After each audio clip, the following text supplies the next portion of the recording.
My name is Evan. Just Evan. No, sir, no titles, no recognition. Once I had a name that rang louder than the bells at Easter. And now I'm just a shadow in a modest house on the outskirts of town, where even the dogs don't bark at me. They've learned to ignore me, like everyone else. My house. It's still standing, although the wood has long been soaked with the smell of old age. The tiles in the hallway crackle from the footsteps of time. The windows creak, as if they want to say something, but are silent. Like me. Every morning I get up at 6. Not because I have to go somewhere, habits die slower than dreams. I make coffee, as bitter as my mood, and sit by the window. I watch the world move on without me. My children are successful. My son is in a bank, my daughter is in advertising. They used to proudly say that they are Evan Strom's children. Now I am a burden to them. They come every few months. Their visits are like those of insurance agents, quick, formal, without eye contact. My daughter hands me a bag of vitamins and hurries back to her car. My son leaves behind an envelope of money and says, "You hang on, Dad." But hang on to what? My grandchildren. They are afraid of silence, and there is only silence in me. They are afraid of old age, afraid of seeing it in my hands, in my eyes, in my slowness. They turn away when I tell them something. The phones in their hands are more interesting than my stories about how I once negotiated with people whose decisions affected hundreds of lives. I was a voice. Now I am a background. I go to the store every day. Not because I need anything, just to hear the voices. But they are not for me. The saleswoman always smiles at men in suits, but when I ask for something from the top shelf, she looks at me like a brushwood blocking their way. In the hospital, I'm just another case for them. They don't listen to me, they just nod, marking something on the chart. Last week I said I had constant chest pain. The young doctor smiled and said, "At your age, it's normal." Normal. He didn't even look up. I'm 78. But I haven't rotted. I still remember everything, and it's my gift and my curse. In memory, every face, every gratitude, every betrayal. My hands are weak, but my mind is still strong. And something bitter has begun to grow in it, like an old branch in a crack in concrete. Resentment. Not tears, no, they've dried up long ago. Resentment is like ice that doesn't melt. When night falls, my home is a cell. I listen to the world grow old and feel something inside me slowly rotting. It's not the body that's the hope. A person dies not when their heart stops, but when they stop seeing them. I have ceased to exist for them. But something is being born. There are memories that shine like gold. But the ones I carry inside me are burned with coal. Once I was someone they were afraid to lose. Now I am someone they are easier not to remember. I started from nothing. Literally. At 23, all I had were hands that weren't afraid of work and a tongue that could persuade. I was the son of a carpenter who left me no legacy, only the principle, when you make a promise, keep it, even if it costs you your life. And I kept it. I remained honest even when those who betrayed me were buying new cars. In the first years, I built everything on intuition. The business didn't explode right away, it was a crawl. Dozens of failures, debts, sleepless nights. I lost my first real estate because of partners who betrayed me.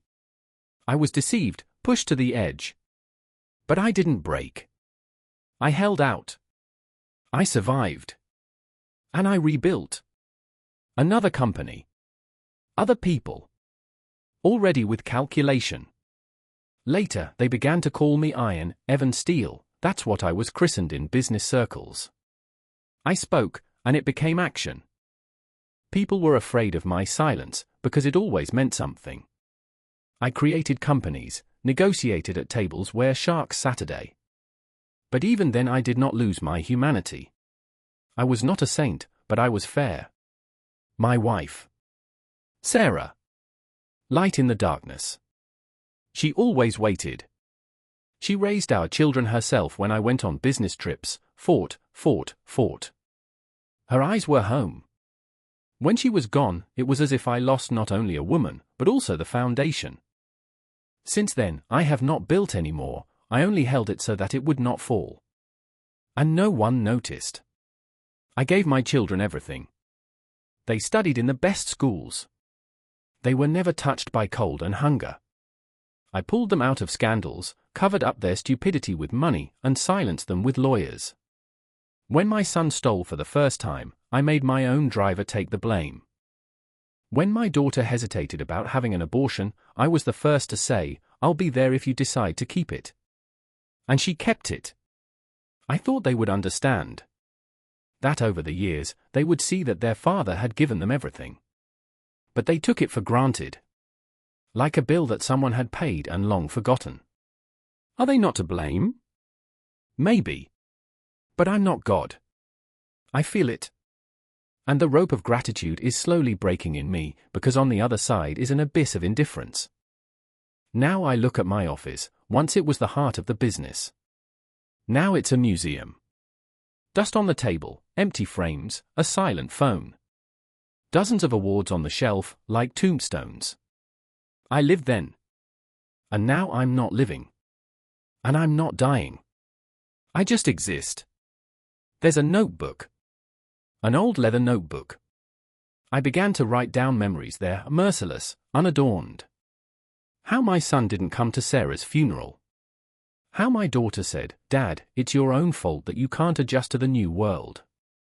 How my grandson said, "You're nobody anymore." I never cried in front of them. I'm a wall. But at night, that wall cracks. And when I remember who I was, something new grows inside me.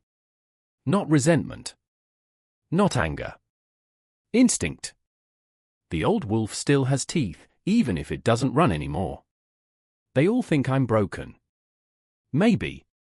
But I'm the one who knew how to fix broken things. And now I'm fixing myself.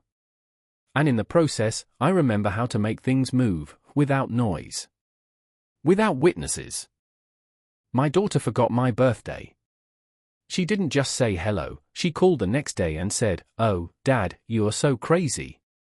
But you're not offended, are you?" I said, "No, sunshine, of course." And then I went to the bathroom and looked at myself in the mirror. There was a person in the mirror who was not expected. My son arrived 2 weeks later, not because of the birthday, but because he needed a signature on a bank document. He said it was a formality. I read it. It was a transfer of a share of the property that I had once written down in his name for tax optimization. Now he wanted to sign it completely in his name. It won't change anything, Dad. Just a signature. We trust each other, right? I signed. Not because I did. Because I was curious to see how far he would go. A week ago, my grandson came with a girlfriend. She could see that I was an uncomfortable shadow in the living room. He whispered to me, "Maybe you should go to your room? We'll watch a movie." I went. And I heard him laugh. That's my grandfather. A little off topic. But safe. Danger. They don't know that she still lives inside me. Asleep, but alive. Last Thursday I felt a pain in my chest. Such that when you breathe in, it feels like your lungs are bursting. I called the clinic. They scheduled me for a checkup in 9 days. What's urgent? The administrator said. I answered, no. I haven't been urgent for a long time. And I went alone. A long way, because I missed the minibus. I walked and thought about how many times I've taken my son's mother to the doctors myself, even when she had a cold. Now I don't even deserve a taxi. The doctor is a young lady, about 30. She didn't even look my way. Well, take off your jacket, Grandpa. Grandpa. Can I tell you what the symptoms are? I can see it anyway. Seasonal. We can do an ECG, but that's unnecessary. I left there, like a discarded thing. And stood on the threshold for a long time. I slowly pressed the dictaphone button on my phone. I always record when something important happens. My way is to record the world that has forgotten how to listen. But the worst happened yesterday. I was leaving the market, heavy bags, back pain. Near the pharmacy I saw a young couple, a boy and a girl. I asked, "Excuse me, could you help me get to the bus stop? I'll pay." He looked at me and said, not holding back a smile, "What can't you do yourself?" "Exercise, Grandpa, it's useful." "And you'll pay too, split the pension." The girl laughed. I took a step, and the bags burst.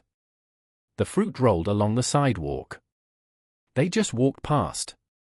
At that moment, the sky seemed to collapse. The world froze, like a film in an old movie projector. Something clicked inside me. A click. I didn't feel anger. Only cold. Sharp, thin, like a needle. I gathered what was left, sat down on a bench, and opened a notebook. I began to write, "Oh Lexi Strom, son. Manipulation, document, date. Katerina Strom, daughter. Oblivion, date. Artem Strom, grandson." Words, his not in the subject. Doctor, name from the badge. Words, date. Couple from the pharmacy, description of appearance, route. The notebook smells of leather and gunpowder. Not real, internal. I know that smell. I used to keep business diaries. Now I keep others. And the scariest thing is, I don't feel fear. I'm not evil. I'm a mirror. They'll look into it. And they won't see the old man. They'll see themselves. Everything changed not when they forgot me. And not when they stopped listening. And when I stopped talking to them in a low voice. That evening I returned home and went into the empty kitchen. The silence in the house was not silence, it was a witness. I put the rest of the bags on the table, shook out the apples that had survived, and stared at one, a bruised one, for a long time. Before, I would have thrown it away. Now, I left it. Because I no longer have the habit of throwing away damaged things. I sat down in a chair by the window. I didn't turn on the light. The house was drowned in grey twilight, only the clock ticked like a bone on iron. I could still hear my neighbor's footsteps behind the wall, arguing on the phone. I could hear the motor outside the window. But inside me, nothing else sounded. I took the watch off the table. It was old, gold, and still my wedding watch. It still runs perfectly, even though the mechanism has lived through more than some of the people who have lived with me. I turned it over and smoothed the back cover. There is the engraving, Evan and Sarah, 1973. It is the only name that still hurts. Then I pulled out of the drawer a metal box that I had not opened for about 15 years. It smelled of old offices and cigar smoke, which I had long since abandoned.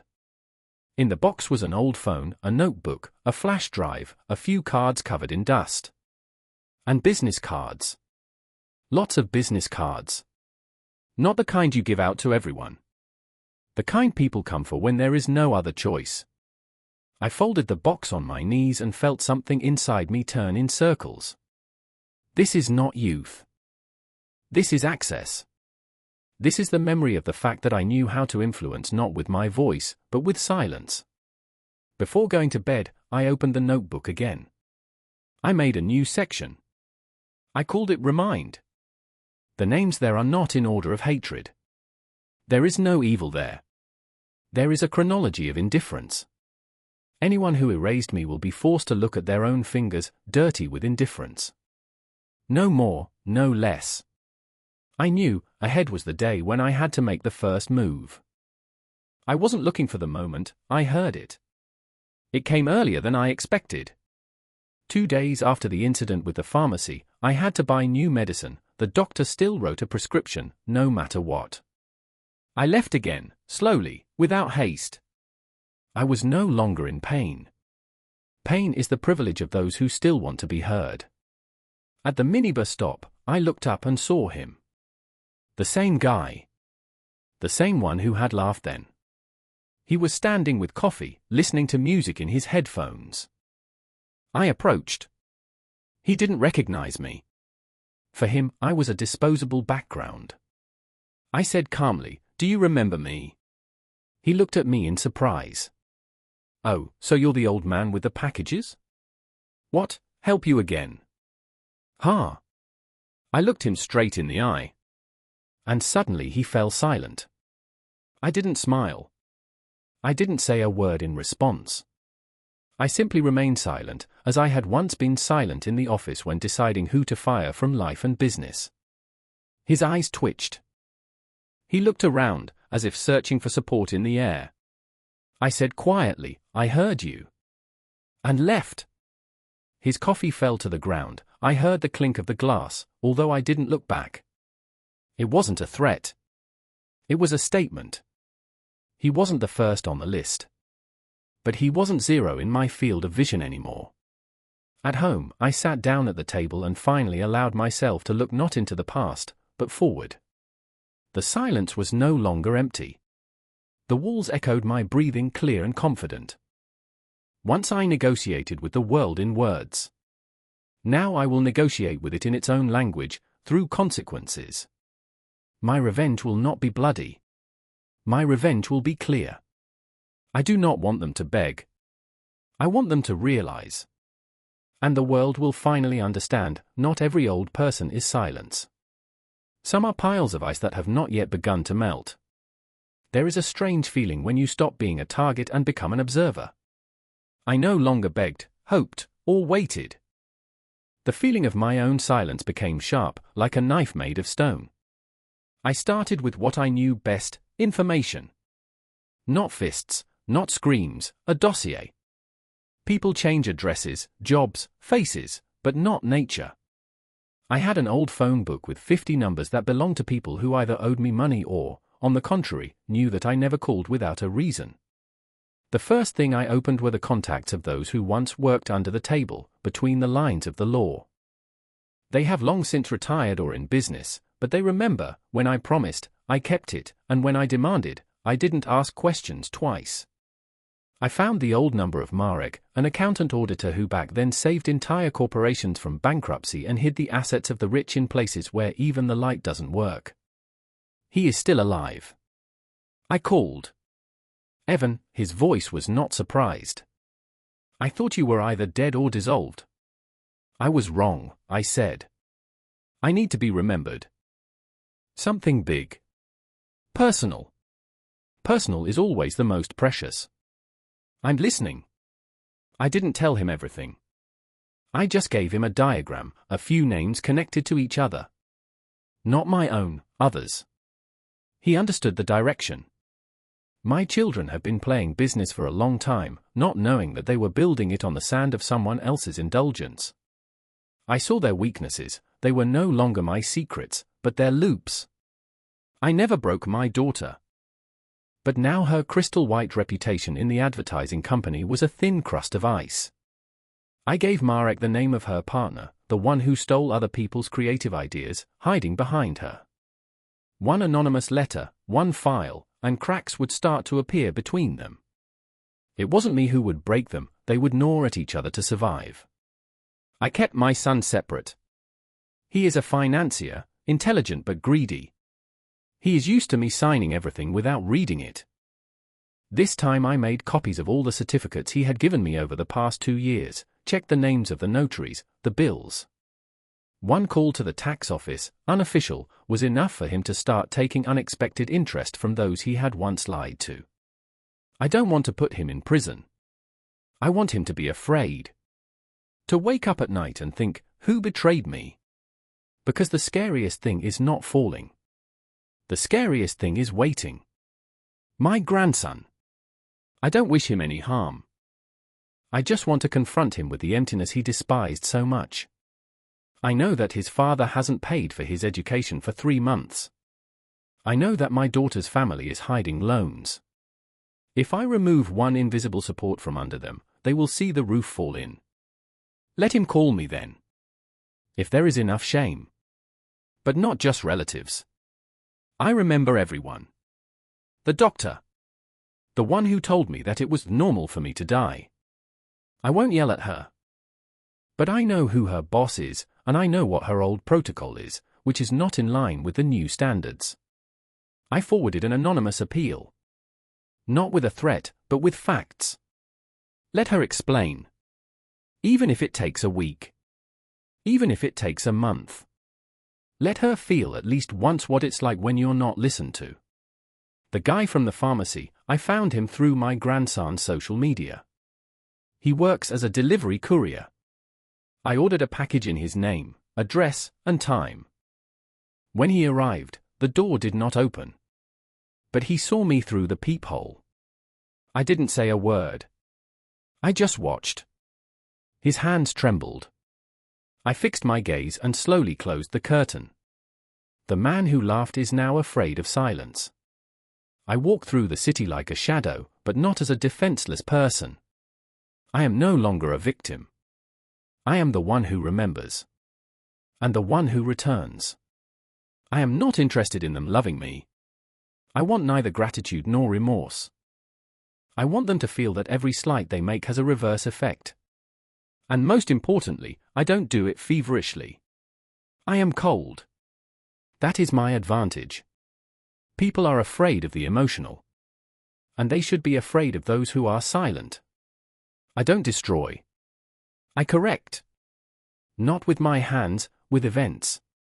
Not with force, with pressure. And the most interesting thing is, no one yet understands that it is me. They think, coincidences. Circumstances. Tests. But that's how it turned out. No. I am composing this. I raise my head. For the first time in years, I have no guilt. There is a taste of return. The world perceives old age as fading. But old age is the finale of a play, where the actor is no longer acting, but judging the audience.